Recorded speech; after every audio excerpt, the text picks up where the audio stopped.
Hello, everyone, and we are back with Julius Caesar after a bit of a break from it. So we're starting with Act 2. What Lucius ho, says Brutus, I cannot by the progress of the stars. Give guess how near the day, Lucius, I say. I would it were my fault to sleep so soundly. When awake, I say, what Lucius? Enter Lucius. Lucius. Call you did, my lord?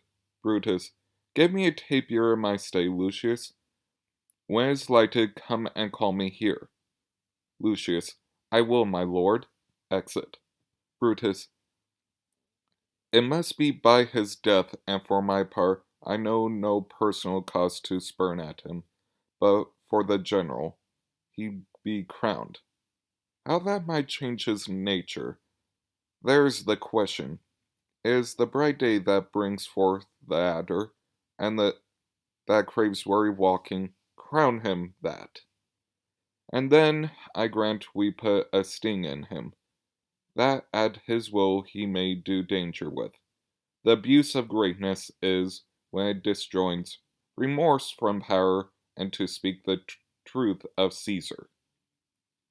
I have not known when his affection swayed more than his reason, but 'tis a common proof that lowliness is young ambition's ladder, whereto the climber up towards turns his face. But when he once attains the upmost round, he then unto the ladder turn his back, looks in the clouds, scorning the base degree by which he did ascend, so Caesar may, then less he may prevent, and since the quarrel will bear no color for the thing he is. Fashion it thus, that what he is, augmented, would run to these and these extremities, and therefore think him as a serpent egg, which hatch would do as his kind grow mischievous, and kill him in the shell. Re-enter Lucius. The taper burneth in your closet, sir. Searching the window for flint, I found this paper thus sealed up, and I am sure it did not lie there when I went to bed. Gives him the letter. Brutus. Get you to bed again. It is not day. It is not tomorrow, boy, the Ides of March. I know not, sir. Brutus. Look at the calendar and bring me word. Lucius. I will, sir. Exit. Brutus. The exaltations whizzing the air give so much light that I may read by them. Opens the letter and reads, Brutus, thou sleepest awake and see thyself. Shall Rome speak, strike, redress? Brutus, thou sleepest awake. Such instigation have been dropped, where I have took them upon. Shall Rome thus must I peace out? Shall Rome stand under one man's awe? What Rome? My ancestor did from the streets of Rome, the Tarquin drive when he was called a king. Speak, strike, redress. Am I entreated to speak and strike? O Rome, I make thee promise. If the redress will follow, thou receivest thy full petition at the hand of Brutus. Re-enter Lucius. Sir, March is wasted 14 days. Knocking within. 'Tis good, go to the gate. Somebody knocks. Exit Lucius. Since Cassius first did what may against Caesar, I have not slept. Between the acting of a dreadful thing and the first motion, all the interim is like a phantasma, or a hideous dream. The genius and the mortal instruments are then in council, and the state of man, like to a little kingdom, suffers then. The nature of an insurrection. Re-enters Lucius. Lucius. Sir, 'tis your brother, Cassius, at the door, who doth desire to see you. Brutus. Is he alone? Lucius. No, sir, there are more with him. Brutus. Do you know them? Lucius. No, sir, their hats are plucked about their ears, and half their faces buried in their cloaks, that by no means I may discover them, by any mark of favor. Brutus, lem enter, exit Lucius. They are the faction, O conspiracy. Shamest thou to show thy dangerous brow by night? When evils are most free, O then by day, where wilt thou find a cavern dark enough to mask thy monstrous visage? Seek none conspiracy, hide it in smiles and affability, for thou path thy native semblance on. No Erebus itself were dim enough to hide thee from prevention.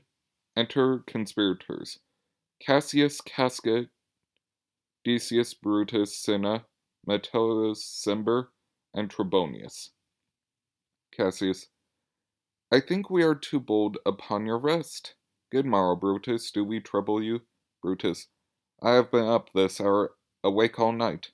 Know I these men that come along with you? Yes, says Cassius, every man of them, and no man here, but honors you, and every one doth wish you had but that opinion of yourself, which every noble Roman bears of you. This is Trebonius. Brutus, he is welcome hither. Cassius, this is Decius Brutus. Brutus, he is welcome too. Cassius, this is Casca, this is Cinna, and this is Metellus Cimber. Brutus, they are all welcome. What watchful cares do interpose themselves betwixt your eyes and night? Cassius, shall I entreat a word? Brutus and Cassius whisper. Decius Brutus, here lies a... Doth not the day break here? Casca, no. Cinna, oh pardon, sir, it doth, and yon grey lines that fret the clouds are messengers of day. Casca, you shall confess that you both deceived. Here as I point my sword the sun arises, which is a grey way growing on the south, when the youthful season of the year, some 2 months hence up higher towards the north. He first presents his fire, and the high east stands as a capital directly here.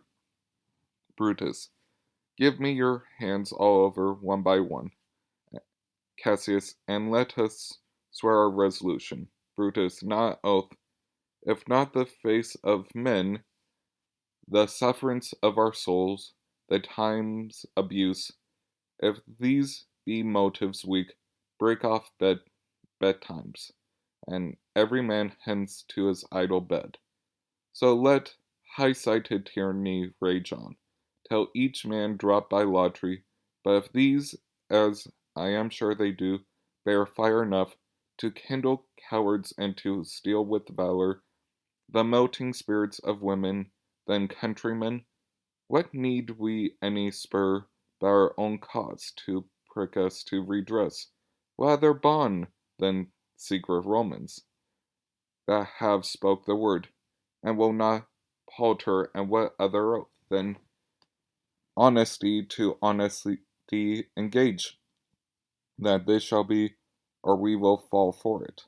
Swear, priests and cowards and men cauteless, old feeble carrions and such suffering souls, that welcome wrongs unto bad causes swear, such creatures as men doubt, but do not stain the even virtue of our enterprise, nor the interruptive metal of our spirits, to think that our cause or our performance did need any oath, when every drop of blood that every Roman bears, and nobly bears, is guilty of a several bastardy, if he do break the smallest particle of any promise that hath passed from him.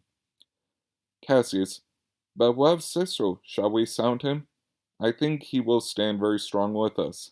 Casca, let's not leave him out. Cinna, no, by no means.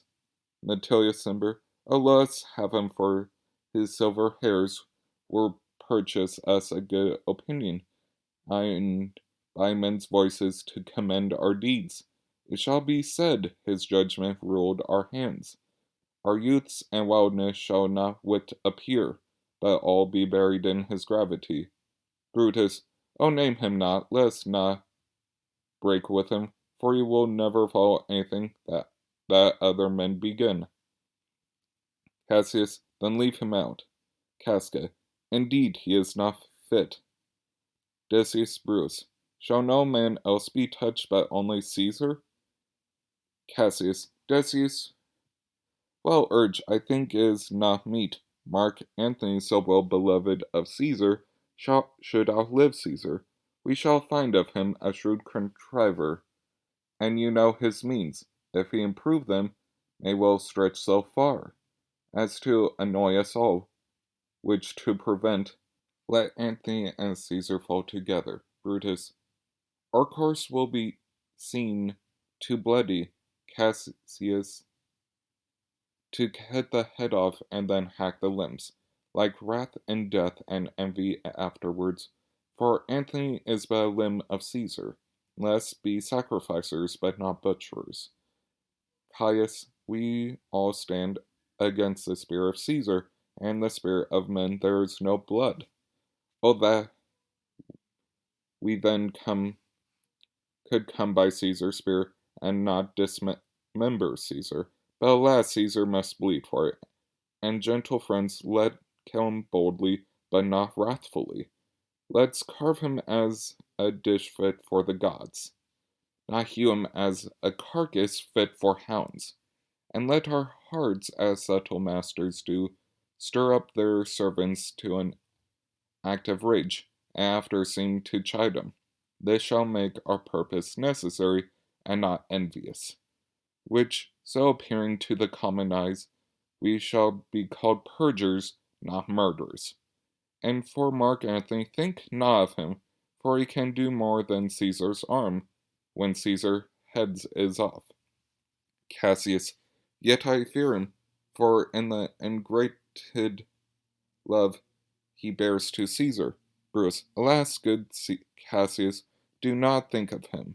If he loves Caesar, all that he can do is to himself. Take thought and die for Caesar, and that were much he should, for he is given to sports, to wildness, and much company. Trebonius, there is no fear in him, let him not die, for he will live and laugh at this hereafter. Clock strikes. Brutus, peace, count the clock. Cassius, the clock hath stricken 3. Trebonius, 'tis time to part.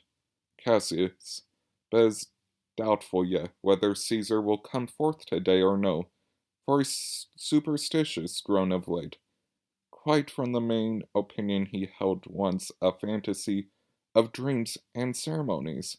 It may be these apparent prodigies, the accustomed terror of this night, and the persuasion of his augurs, may hold him from the Capitol today. Decius Brutus, never fear that, if he is so resolved, I can sway him, for he loves to hear that unicorns may be betrayed with trees, and bears with glasses, elephants with holes, lions with toils, and men with flatterers. But when I tell him he hates flowers, he says he does, being then most flattered. Let me work, for I can give his humor the true bent, and I will bring him to the Capitol. Nay, we will, all of us, be there to fetch him. Brutus, by the 8th hour is at the uttermost. Cinna, be that the uttermost, and fail not then. Metellus Cimber, Caius Ligarius doth bear Caesar hard, who rated him for speaking well of Pompey. I wonder none of you have thought of him. Brutus, now, good Metellus, go along by him. He loves me well, and I give him reasons. Send him but hither, and I'll fashion him. Cassius, the morning comes upon us.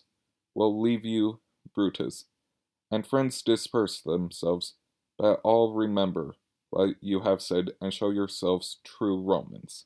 Bruce, good gentlemen, look fresh and merrily. Let's not our looks put on our purposes, but bear as our Romans actors do, with untired spirits and formal constancy. And so, good morrow to you, everyone. Exalba, Brutus, boy, Lucius, fast asleep, is no matter. Enjoy the honey-heavy dew of slumber. Thou hast no figures nor no fantasies, which busy care draws in the brains of men. Therefore thou sleep so sound. Enter Portia. Portia, Bruce, my lord. Bruce, Portia, what mean you? Wherefore rise you now? It is not for your health thus to commit your weak condition to the raw cold morning. Portia, nor for yours neither. You've, ungently Brutus, stole from my bed, and yesternight at supper you suddenly arose and we walked about, musing and sighing with your arms crossed, and when I asked you what the matter was, you stare upon me with ungentle looks. I urge you further, then you scathe your head, and too impatiently stamped with your foot. I insisted, yet you answered not, but with angry wavesure of your hand, gave sign for me to leave you, so I did, fearing to strengthen that impatience which seemed too much enkindled and withal, hoping it was but an effect of humor, which sometimes hath his hour with every man. It will not let you eat, nor talk, nor sleep.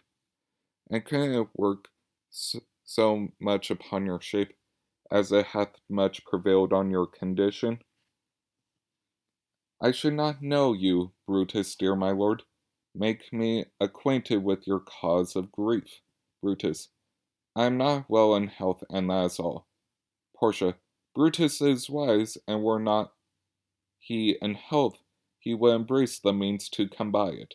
Brutus, why, so I do, good Portia, go to bed.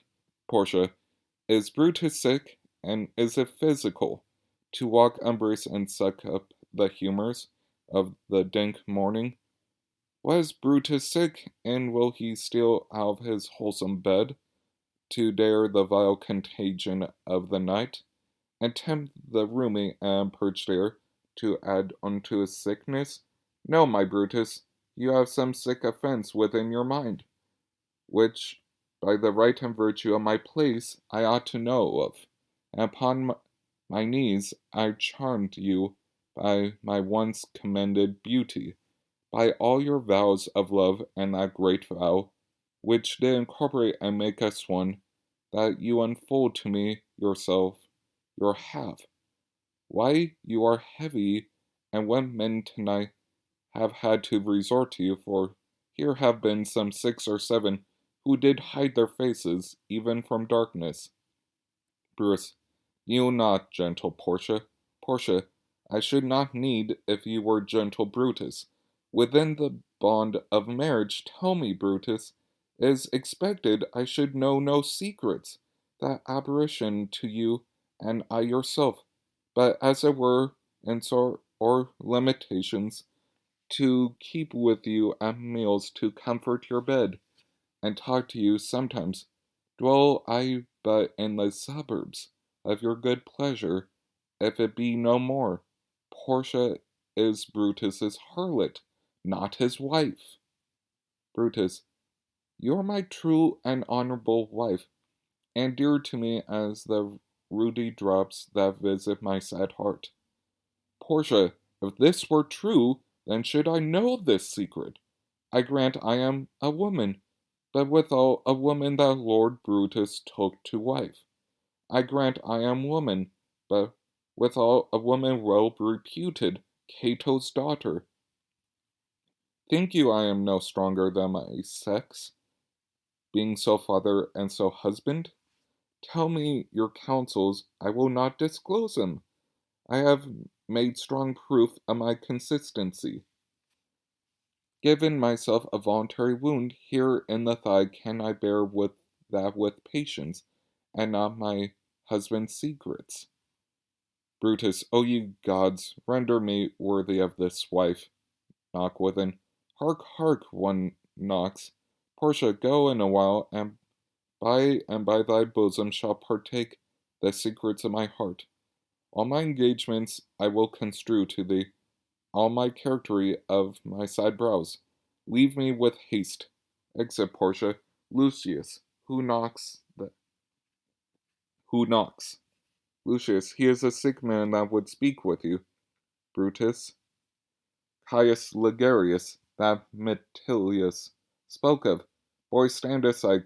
Caius Ligarius, how? Ligarius, vouchsafe good morrow from a feeble tongue.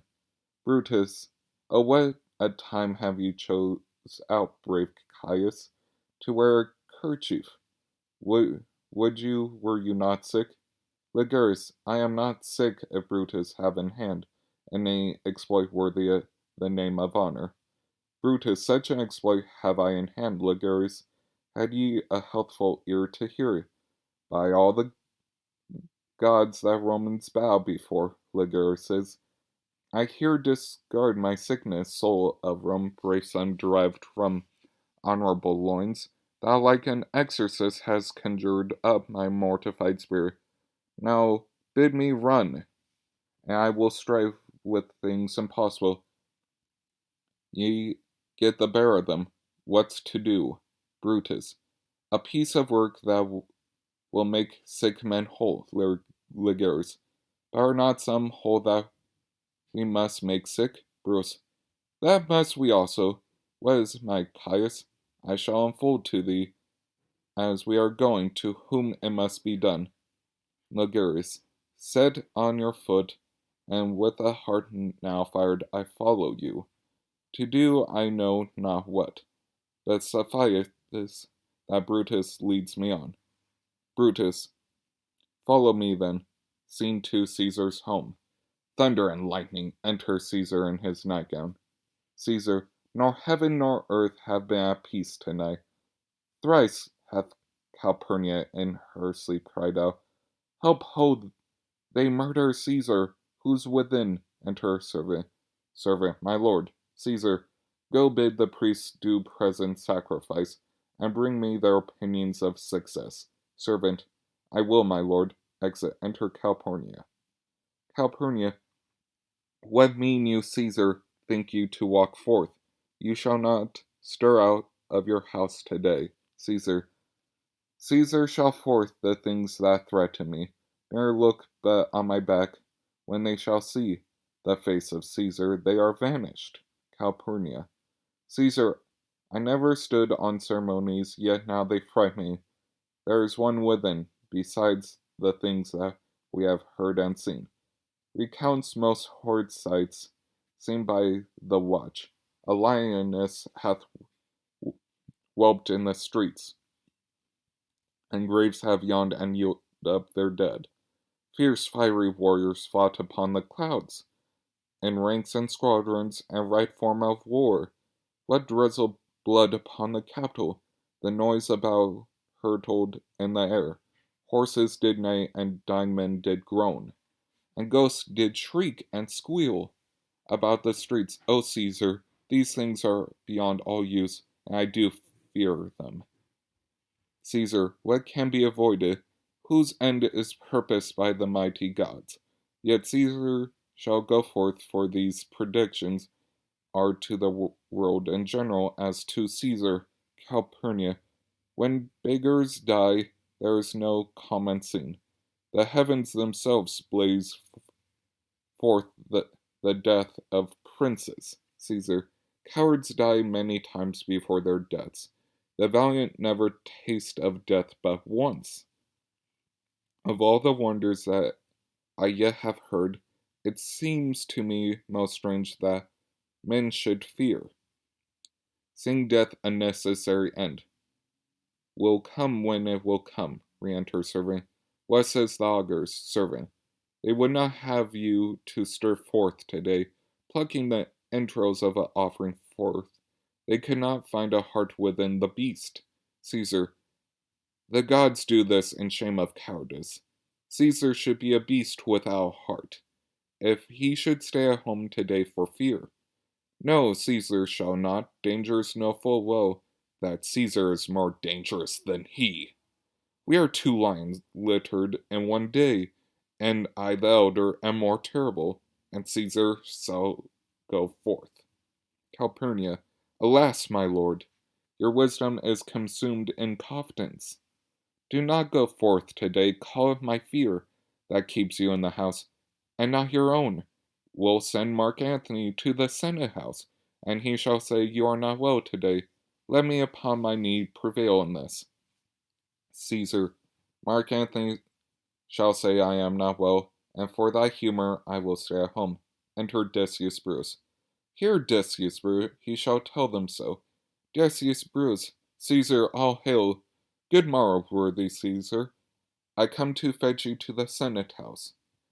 Caesar, and you are in very happy time to bear my greeting to the senators, and tell them that I will not come today. Cannot is false, and that I dare not falter.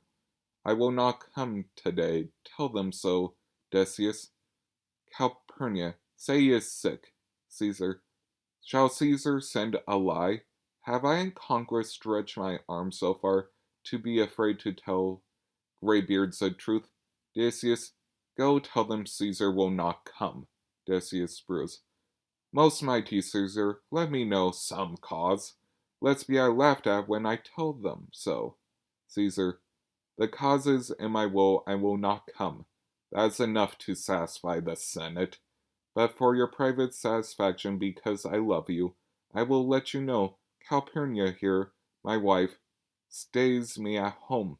She dreamt tonight she saw my statua, which like a fountain with 100 spouts, did run pure blood, and many lusty Romans came smiling and did bathe their hands in it. And these does she apply for warnings and portents and evil eminence, and on her knees hath begged that I will stay at home today. Decius Brutus, this dream is all misinterpreted. It was a vision fair and fortunate.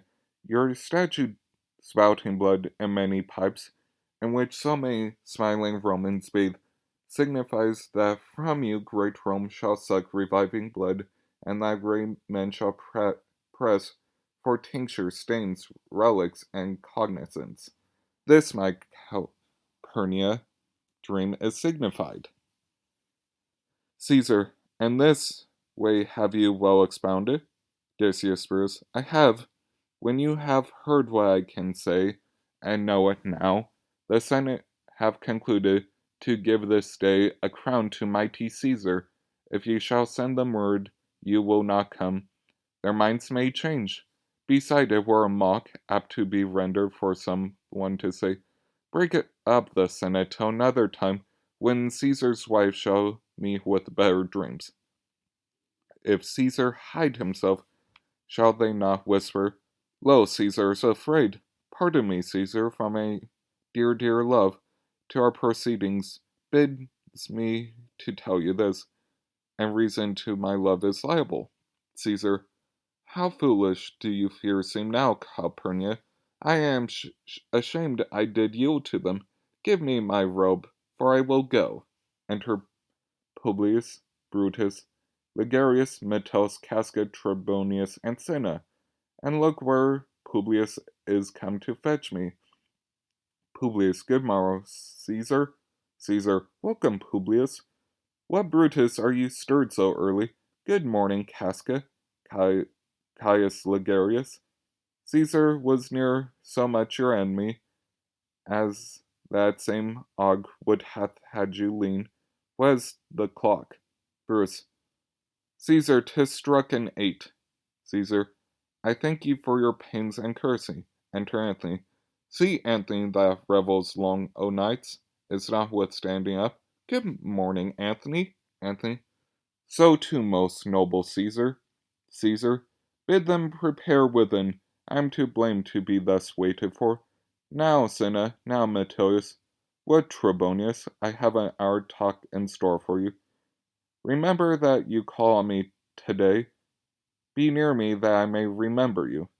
Trebonius, Caesar, I will aside.